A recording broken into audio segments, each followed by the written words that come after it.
Hello and welcome to today's crochet tutorial. We're going to be working on the Jasmine Stitch cone for our tree toppers. So what you'll need for this tutorial is the yarn that you'll be working with for your tree topper. You'll need a crochet hook that matches that. I'm working with an 8mm instead of a 9 because I just feel like that gives my stitches a little bit more of tightness, tension, and it's a little bit easier for me to control.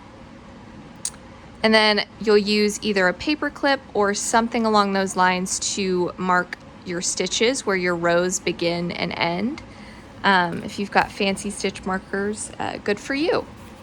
And then lastly, I chose to write out the stitch pattern from the how-to so that I could kind of like cross off as I go, which is really helpful, especially once you start getting into like 8 J3 stitches, 10, you can kind of see where I was like doing tally marks. So that was really helpful for me. It's also helpful just in general for me to write things down and remember them. But for our first row, we're going to be doing a magic ring and a J1 stitch, 2 J2 and a J3. So to start out, to make your magic ring, I like to start by just kind of gently draping the yarn over my hand, coming back and crossing it over and pinching at this X. And then you'll take your hook and insert under this X, and you'll grab this yarn and pull through. And it'll look really loose and messy. That's okay. If you want to tighten it up a little bit, you can pull on this tail and kind of make that ring a little bit smaller. But this is going to be the start of your puff stitch, your J1 as we're going to call it. And so you're going to want to get a loop length that looks about like that. And similar to our tutorial from yesterday, we're going to yarn over. Sometimes when you're in the magic rings phase, it helps to pinch at this base to keep all of the yarn from just going all over the place. So once you've yarned over and matched that loop length, you're going to go into your magic ring, and then you're going to yarn over, pull your yarn up, and match that loop length. Like that. So you should have 3 loops on your hook. You'll yarn over and pull this through, holding this guy hostage, and you'll put your hook back through here. You'll yarn over, pull through. And in our tutorial from yesterday, we did a single crochet, which means we yarned over and pulled through both of these loops, but we're not going to do that with this stitch. We're going to make a slip stitch. So we'll just continue pulling this yarn through the loop on our right. So that's our J1 stitch. And to make our J2 stitch, we're going to have 2 unfinished puff stitches on our hook.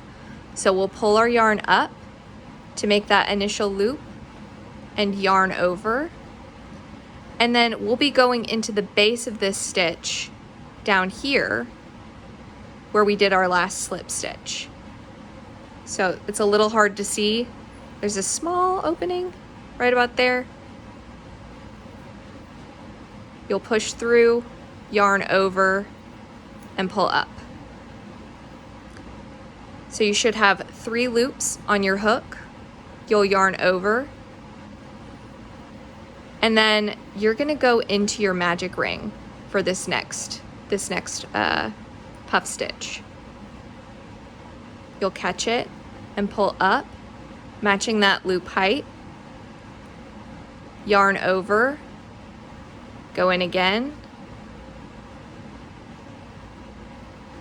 pull it up to match the height. And at this point, you should have 7 loops on your hook. You'll yarn over and hold this one back.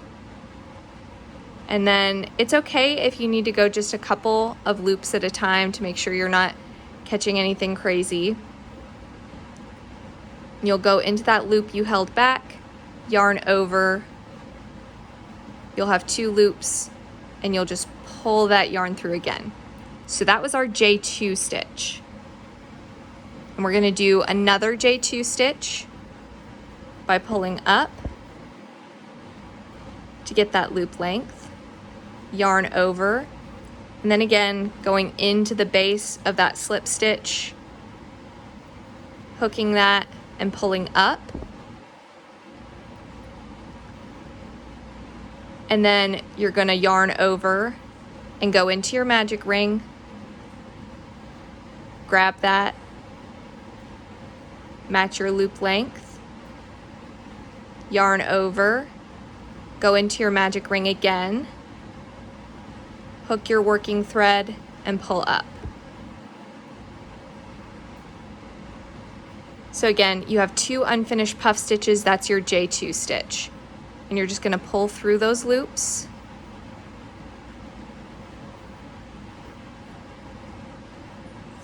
And then go back through here, yarn over, pull through, pull through. That was our second J2 stitch. Next, we're going to work with a J3 stitch. And at this point, if you want to tighten your magic ring a little bit, you can by pulling on that tail.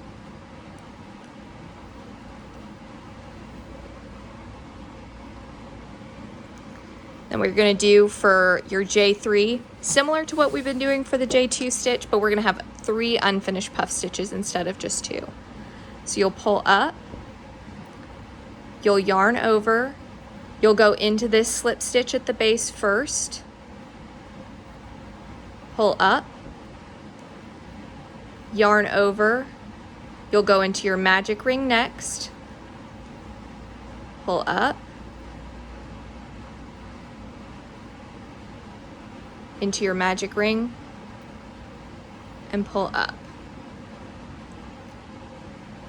And then this is where things get a little bit complicated. You're not going to go into your magic ring again. You're going to pull your magic ring closed, and then you're going to find the first slip stitch from your J1 stitch that we did. So it's up here. This is the magic ring, and then this is the slip stitch. You're going to yarn over and go through, match the loop length, yarn over, go into the slip stitch, and pull up. So at this point, this is our J3. You've got 1, 2, 3, 4, 5, 6, 7, 8, 9, 10, 11 loops on your crochet hook. You're going to yarn over one more time and hold it hostage and pull through all 11 loops on your hook.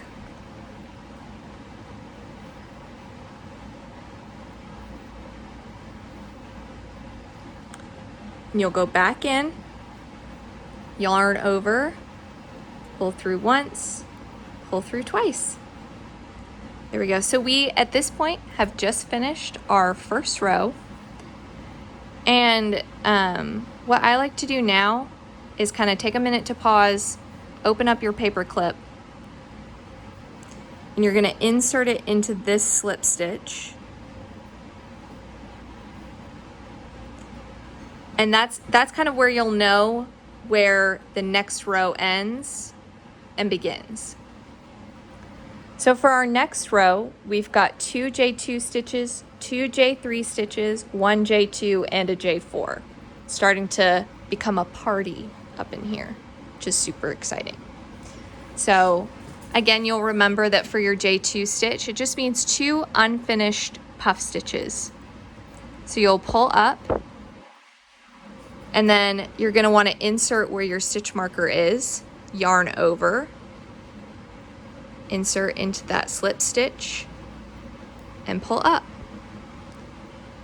Then you'll yarn over again, and you'll follow the line over. So we just went here, and we're going to go into this slip stitch next. Do y'all see that?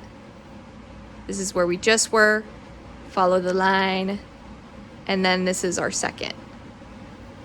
We pull up, insert our hook again, and pull up. So we've got 2 unfinished J stitches, Go pull through. Oh, see, I got a little bit left over from a previous one. I'll just let that go, yeah. And we'll pull through. Insert our hook, yarn over, pull through once, pull through twice. And that's a J2 stitch for you. So we're gonna do one more J2 stitch. Pull up, yarn over, again matching that loop length, insert into the base slip stitch one time, and then, so this was our base, this is where we go next. Insert, pull up, yarn over, insert, pull up.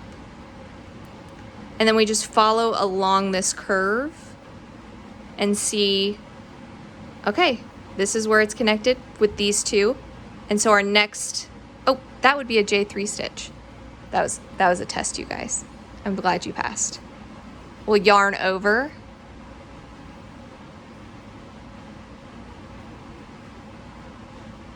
And then pull through.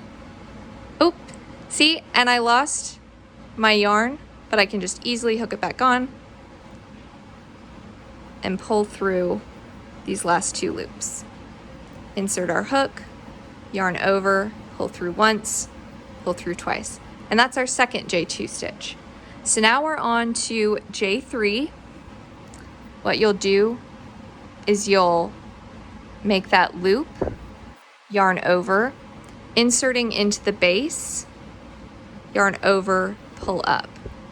And real quick, I want to say that in our last tutorial, we were inserting our hook into our slip stitch 3 times. I think here, with how thick the yarn is, it makes more sense to just do once in the base stitch and twice in any subsequent stitches. So you're just going to insert your hook once into your base stitch and then 2 times for every other stitch.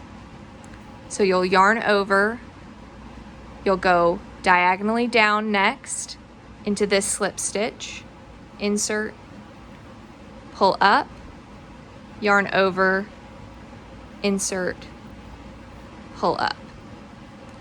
And then since this is a J3 stitch, we're going to go one more time, follow this curve, we'll insert our hook here, insert, pull up, insert, pull up. So we'll have 11 loops, and we're just going to hold that hostage and pull through all 11 loops.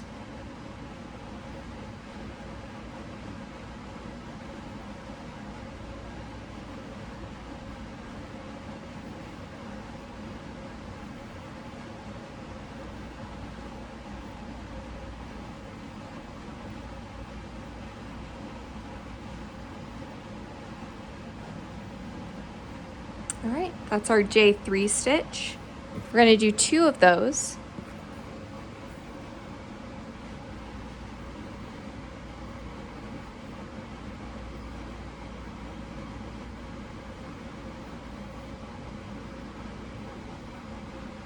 Follow diagonally.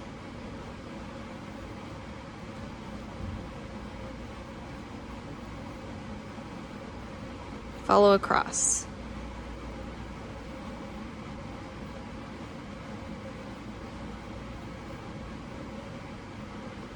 Pull through.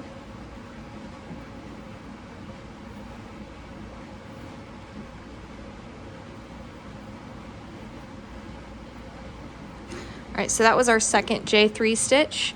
Now we just have one more J2 and a J4. This is a J2 stitch. Insert, pull up, diagonally down. 1, 2.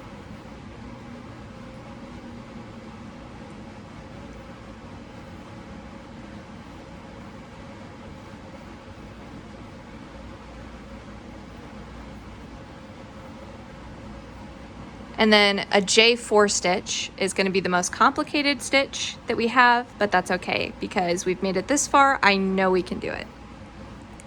We're going to pull up, yarn over, pull up, diagonally down, 1, 2,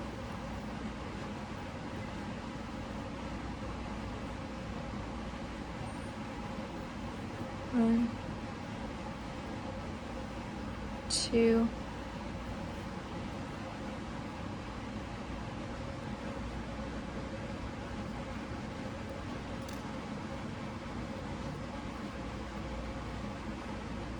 and then one more. 1, 2.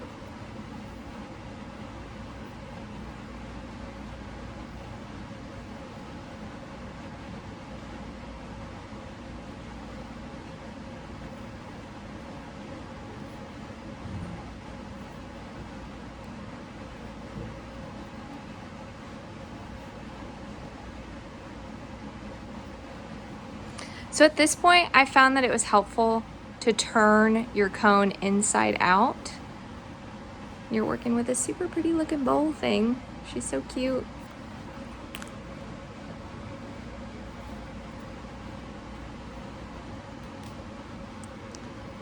And then we're gonna start on our third row. So starting with a J2 stitch, you're gonna pull up, insert our hook into the base, pull up, go over, insert our hook,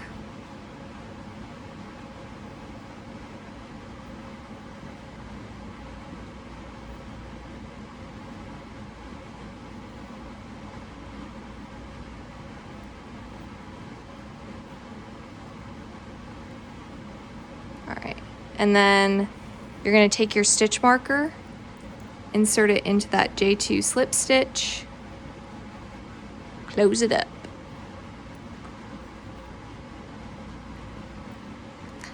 And then continue. We've got 4 J3 stitches this time.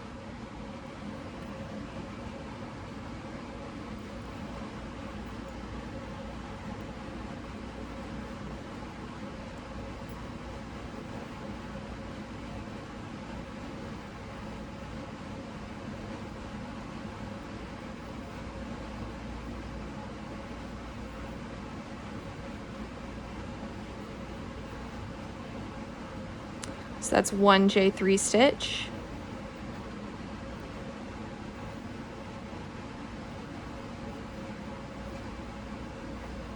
And then I would just make a little tally mark on here.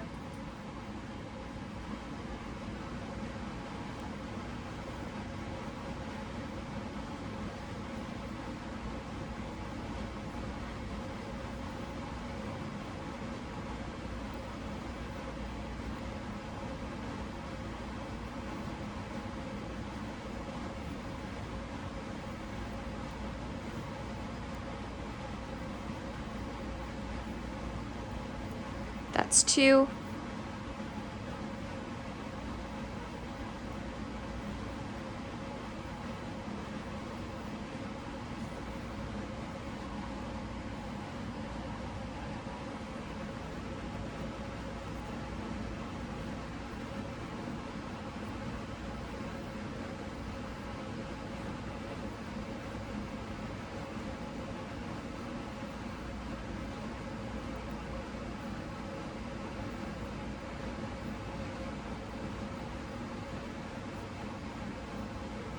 Three,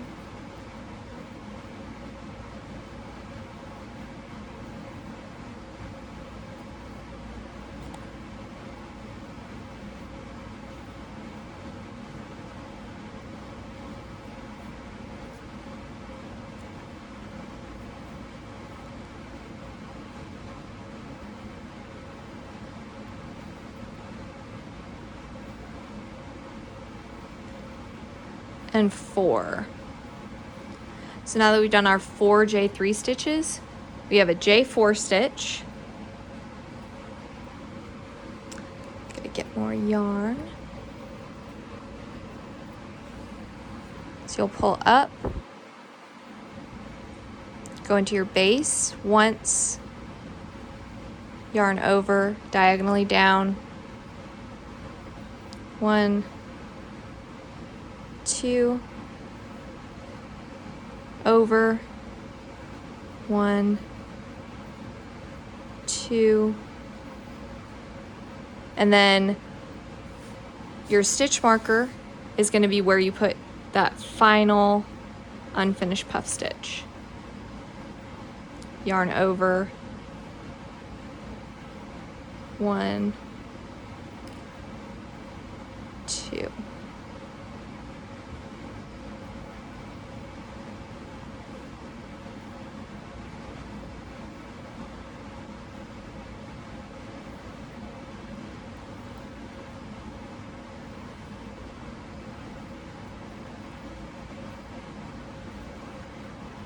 All right, and we've finished another row. So again, I'll just do the beginning of this next row and then I will leave you guys to it. To start your J2 stitch, pull up, go into the base, and then instead of going diagonally, we go straight across. 1, 2,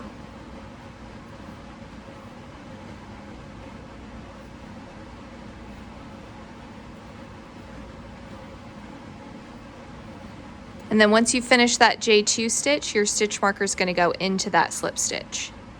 And then that will be where you end your next J4 on this row. All right, hope this was helpful. Let me know if you guys have any questions, and best of luck.